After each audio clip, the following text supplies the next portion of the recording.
ঢাকা উত্তর সিটি কর্পোরেশনে নিয়মনীতি উপেক্ষা করে ৫০ জন কর্মকর্তা কর্মচারীকে আত্মীকরণ এবং তাদের অনেককে পদোন্নতি ও অতিরিক্ত দায়িত্ব দেওয়ার অভিযোগ উঠেছে।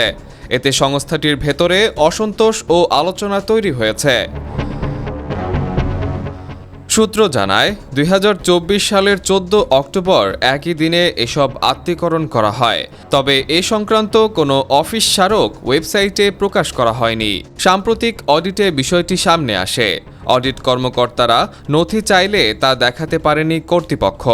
স্থানীয় সরকার বিভাগের অনুমোদনের কোনো প্রমাণও পাওয়া যায়নি। কর্মকর্তারা জানান, আত্মীকরণের ক্ষেত্রে নির্ধারিত প্রক্রিয়া অনুযায়ী স্থায়ী কমিটি, স্থানীয় সরকার বিভাগ, জনপ্রশাসন ও অর্থ মন্ত্রণালয়ের অনুমোদন নেওয়ার কথা থাকলেও তা মানা হয়নি।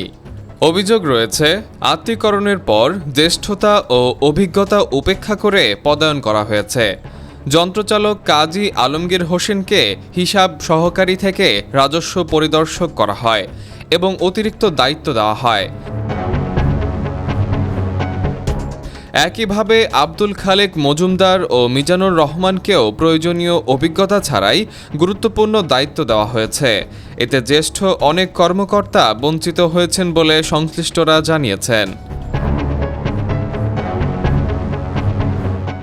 কর্মকর্তাদের দাবি, আত্মীকরণ হওয়া ৫০ জনের মধ্যে বেশিরভাগ ক্ষেত্রেই কোনো না কোনো অনিয়ম রয়েছে।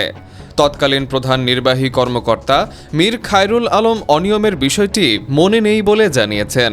বর্তমান ভারপ্রাপ্ত সিইও মোহাম্মদ আসাদুজ্জামান বলেন, অভিযোগগুলো খতিয়ে দেখা হবে।